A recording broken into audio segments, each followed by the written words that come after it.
नमस्कार। आदर्श शिक्षण समिति की ऑनलाइन क्लास में आपका हार्दिक स्वागत। आज हम पढ़ेंगे कक्षा 6 का अध्याय 6, हमारे चारों ओर के परिवर्तन, भाग 2। पिछले भाग में हमने सीखा कि हमारे चारों ओर बहुत से परिवर्तन होते हैं, जिसमें से कुछ परिवर्तन तो स्वतः होते हैं, कुछ परिवर्तन मनुष्य स्वयं करता है, कुछ परिवर्तनों को पुनः किया जा सकता है तो कुछ परिवर्तनों को पुनः नहीं किया जा सकता। जैसे कि हमने बहुत सारे उदाहरण दिए थे, जैसे कागज़ के ऊपर हेलीकॉप्टर बनाना, जैसे आटे को गूँथ कर उसकी लोई बनाना। उसी प्रकार हम आगे और भी कई सारे परिवर्तनों के बारे में पढ़ेंगे। क्या किसी भी वस्तु में परिवर्तन करने के अन्य तरीके हो सकते हैं? जैसे कि हमने एक परिवर्तन आगे वाले भाग में पढ़ा कि सबसे पहले हम आटा लेते हैं और उसको गूँथ करके उसकी लोइयाँ बनाते हैं। वापस अगर वह लोइयाँ सही नहीं बनी हो तो हम उसे तोड़ करके वापस नई लोइयाँ बनाने का प्रयास करते हैं। क्या लोइयाँ बनाने के बाद में आटा वही रहता है जो आटा पहले था? अब हम उसकी रोटी सेक लेते हैं। रोटी सेकने के बाद में क्या हम उस रोटी को वापस आटे में परिवर्तित कर सकते हैं? तो हमने इस प्रकार के जो परिवर्तन पढ़े थे, उनके अलावा भी परिवर्तन अन्य तरीके से भी होते हैं। तो देखते हैं कि और परिवर्तन करने के क्या क्या तरीके हो सकते हैं। जैसे कि हम सभी ने मिट्टी खोदने वाले औजार देखे होंगे। क्या आपने इन औजारों में देखा है कि कैसे लोहे की फलक को मिट्टी के हत्थे से जड़ दिया जाता है? जैसे कि आप देख सकते हैं, इस चित्र में दिख रहा है कि यहाँ पे मिट्टी खोदने के कुछ सामान दिए हुए हैं। जो कृषि करने वाले कृषक होते हैं वो इन औजारों को काम में लेते हैं, जैसे कि कुदाली है, फावड़ा है।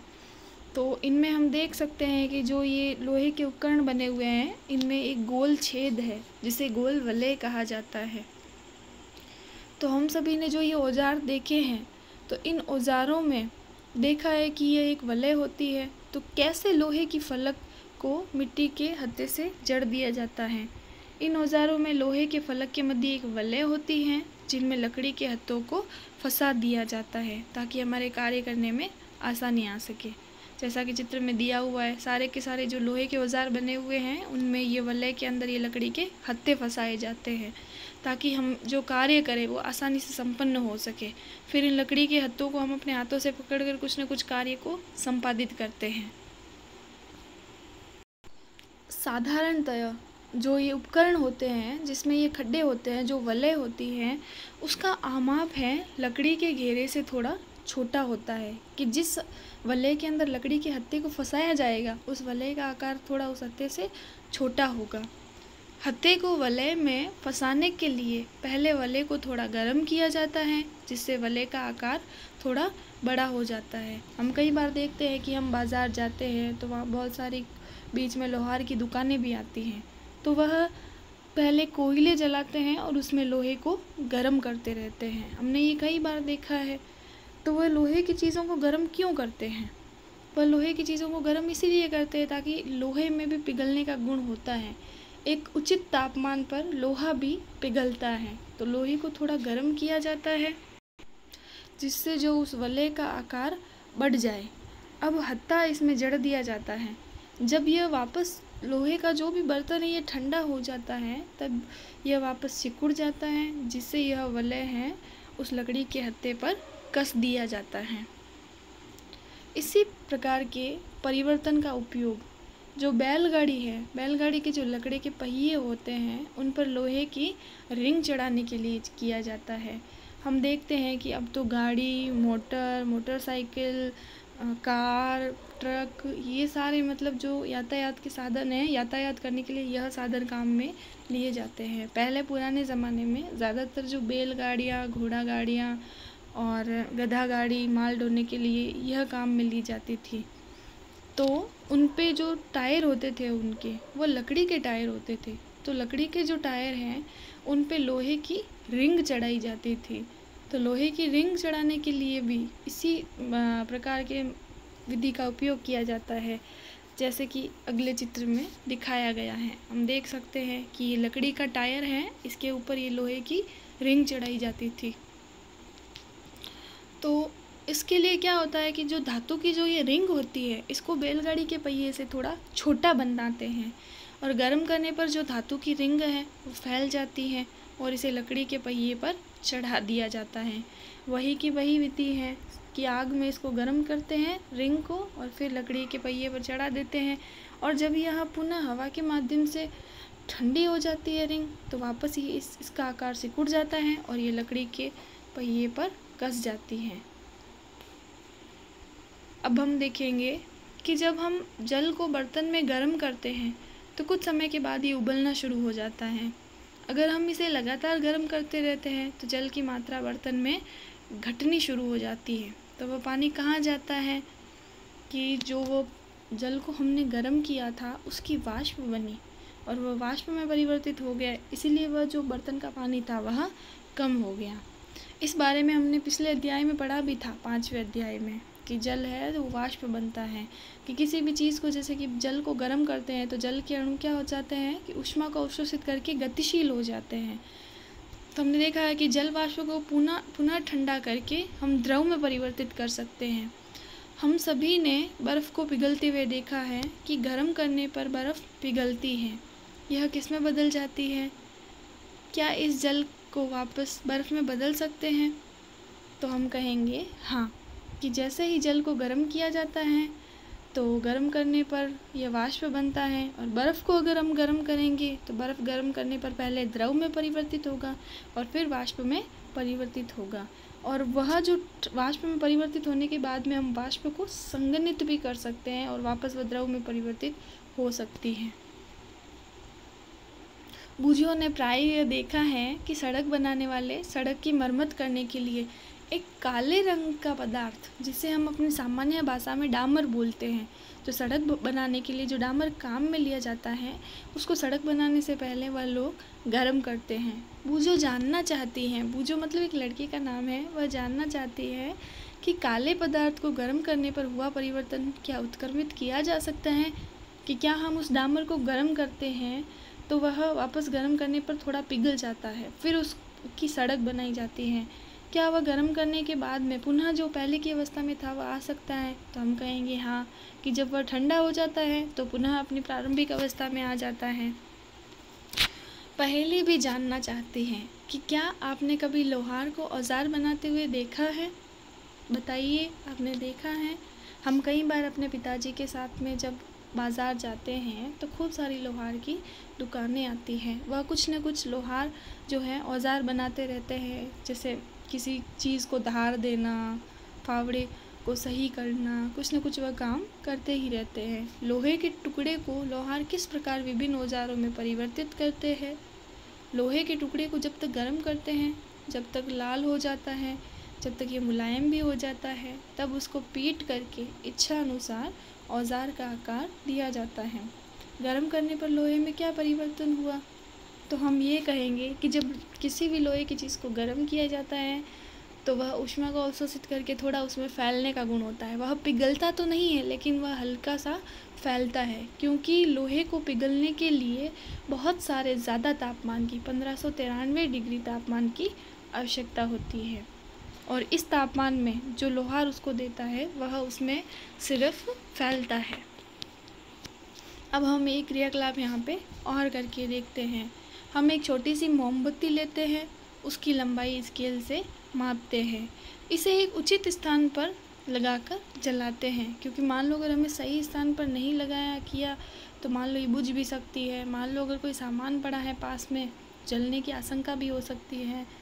तो हमें इस कुछ समय तक इसे जलने देते हैं, फिर मोमबत्ती को बुझा देते हैं तथा पुनः इसकी लंबाई मापते हैं। हम देखते हैं कि जब मोमबत्ती जलती है कुछ समय तक और फिर उसको बुझा दिया जाता है तो उसका आकार थोड़ा छोटा हो जाता है, क्योंकि मोम पिघल जाती है। क्या मोमबत्ती की लंबाई में परिवर्तन को हम उत्क्रमित कर सकते हैं? यदि हम कुछ मोम बर्तन में ले और इसे गर्म करें तो क्या इस परिवर्तन को हम उत्क्रमित कर सकते हैं? तो हम बोलेंगे हाँ, कि अगर हम मोम को गर्म करेंगे तो वह पिघल जाएगी और वापस जब वह ठंडी होगी तो पुनः प्रारंभ की अवस्था में आ जाएगी। यही क्रियाकलाप हम धूप बत्ती के साथ दोहरा सकते हैं। जैसे कि हमने अभी मोमबत्ती के साथ में प्रयोग किया कि मोमबत्ती जब पिघलती है, पिघलने के बाद में वह पुनः ठोस में परिवर्तित हो जाती है और ठोस में परिवर्तित होने के बाद में पुनः वह द्रव में परिवर्तित उसको कर सकते हैं, पुनः प्रारंभ की अवस्था में आ सकती हैं। अगर यही क्रियाकलाप हम धूप बत्ती के साथ दोहराएं, जो हमारे घरों में सामान्यतः धूप बत्ती अगरबत्ती होती हैं, उसके साथ दोहरा के देखते हैं कि जब तक यह पूरी तरह से जले हम प्रतीक्षा करेंगे कि धूप बत्ती को पहले थोड़ा जलाना है, फिर जलने तक प्रतीक्षा करनी है। धूप बत्ती में क्या परिवर्तन दिखाई दिया? तो धूप बत्ती जलने पर कुछ नए पदार्थ बनाती हैं, जैसे कि कुछ राख गैस के रूप में। हम कई बार देखते हैं कि जब हम घरों में अगरबत्ती करते हैं तो अगरबत्ती जलाने के बाद में उसमें राख बन जाती है और उससे थोड़ा धुआं भी निकलता है। उसी धुएं से हमें खुशबू आती रहती है। हम इन गैसों को देख तो नहीं सकते, हाँ सामान्यतः हम देख तो सकते हैं, जो मोमबत्ती से जो धुआं निकलता है उसको तो देख सकते हैं, लेकिन जो वायुमंडल में जो वायु है उसको हम देख नहीं पाते, सिर्फ महसूस कर पाते हैं। परंतु उनकी मनभावक सुगंध के कारण उन्हें महसूस कर सकते हैं। क्या इस परिवर्तन को उत्क्रमित कर सकते हैं? तो हम बोलेंगे नहीं। मोमबत्ती को जलाने के बाद में जो उसकी राख बनती है और जो उसका धुआं निकलता है उसको वापस पुनः अगरबत्ती में या इसमें परिवर्तित नहीं कर सकते। इसी प्रकार माचिस की तीली में क्या परिवर्तन हुआ, जिसे मोमबत्ती को जलाने में उपयोग में किया था, कि हमने जब तीली को जलाया था तो जलाने के बाद में तीली भी जल गई और कोयले में परिवर्तित हुई। छोटे छोटे जो टुकड़े हैं वह, क्योंकि वह लकड़ी है तो पहले कोयले में परिवर्तित होती है, तो कोयले में परिवर्तित होने के बाद में क्या हम उस कोयले से वापस लकड़ी बना सकते हैं? जो उससे धुआं निकला उसको वापस हम लकड़ी में परिवर्तित कर सकते हैं? तो हमारा उत्तर होगा ना, कि हम उसको लकड़ी में परिवर्तित नहीं कर सकते। अभी हमने जो परिवर्तनों को नियत वस्तुओं या इनके पदार्थों पर देखा है। जब दो पदार्थ एक मिश्रण के रूप में हो तब हम होने वाले परिवर्तन किस प्रकार के हो सकते हैं, देखते हैं। अध्याय 4 में हमने पढ़ा था कि नमक को जब जल में घोला था तो क्या आपके अनुसार उस समय जल या नमक में कोई परिवर्तन हुआ था? क्या इस परिवर्तन को उत्क्रमित करना संभव था? कि जो पानी में के अंदर हमने नमक घोला है, घोलने के पश्चात क्या हम उसको वापस जो है नमक को और पानी को अलग कर सकते हैं? क्या ये परिवर्तन उत्क्रमित किया जा सकता है? तो हम बोलेंगे हाँ। हमने उसके लिए एक विधि की थी कि हमने जल और नमक को वापस पुनः प्रारंभ की अवस्था में लाने के लिए उसको गर्म किया था। जब हम नमक घुले हुए जल को गर्म करते हैं तो जल की तो वाष्प बनती हैं और उस वाष्प को हम इकट्ठा कर सकते हैं और वापस पुनः द्रव में परिवर्तित कर सकते हैं। और नमक है जो जल वाष्प बनने के बाद में पुनः तली में रह जाता है। अध्याय 5 के क्रियाकलाप में हमने नमक के विलयन को गर्म करके नमक प्राप्त किया था। इसी प्रकार हम कह सकते हैं कि नमक को पानी में घोलने से हुए परिवर्तन को उत्क्रमित किया जा सकता है। पहेली ने पूछा है कि क्या आपने दही को जमते हुए देखा है?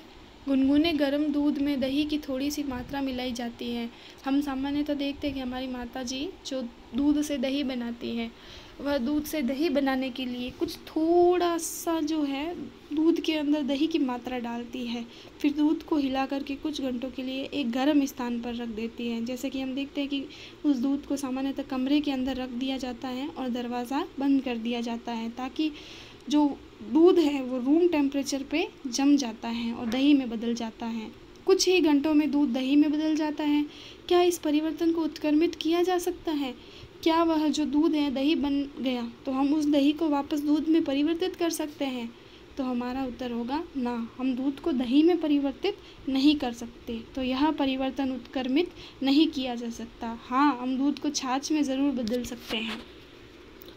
हमने देखा है कि पदार्थों को गर्म करके या किसी अन्य पदार्थ के साथ मिश्रित करके उनमें कुछ परिवर्तन लाए जा सकते हैं।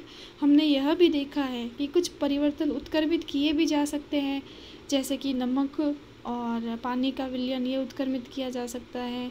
जैसे कि कोई मोड़ा हुआ कागज़ पुनः सीधा किया जा सकता है। जैसे कि बहुत सारे प्रकृति में ऐसे परिवर्तन हैं जो उत्क्रमित किए जा सकते हैं और हमारे चारों ओर की वस्तुओं को परिवर्तित करने की बहुत सी अन्य विधियां भी हो सकती हैं। यह संभव है कि इनमें से कुछ को उत्क्रमित किया जा सकता है। इसी प्रकार हमारे चारों ओर के परिवर्तनों को दो भागों में बांटा जा सकता है कि परिवर्तन जिन्हें उत्क्रमित किया जा सके तथा परिवर्तन जिन्हें उत्क्रमित नहीं किया जा सके। ये परिवर्तन दो प्रकार के होते हैं। यहाँ पे अभी जो हमने पढ़ा उसी के आधार पर कुछ यहाँ पे प्रश्न दिए हुए हैं, वो आपको अपनी कॉपी में करने हैं। कि प्रश्न नंबर 1 है कि जब आप जलमग्न इलाके में घूमते हैं तो अपनी पोशाक को मोड़कर उसकी लंबाई कम कर लेते हैं। अब कई बार जैसे हम घूमने जाते हैं तो हम अपने कपड़े लेकर के जाते हैं, तो हम उन्हें समेट करके मोड़ करके लेके जाते हैं किसी भी बैग वगैरह में डाल के। तो क्या हम इस परिवर्तन को वापस उत्क्रमित कर सकते हैं? दूसरा प्रश्न हमारा है, अकस्मात आपका प्रिय खिलौना गिर करके टूट जाता है। आप कतई इस परिवर्तन को नहीं चाहते कि भाई आपका खिलौना टूट जाए, तो क्या यह परिवर्तन उत्क्रमित किया जा सकता है? तीसरा प्रश्न है, नीचे दी गई सारणी में कुछ परिवर्तन दिए गए हैं। प्रत्येक परिवर्तन के सामने रिक्त स्थान में आपको लिखना है कि वह परिवर्तन उत्क्रमित किया जा सकता है या नहीं। जैसे कि लकड़ी के टुकड़े चीरना, क्या वह टुकड़े चीरने के बाद में पुनः उन टुकड़ों को लकड़ी में बदला जा सकता है?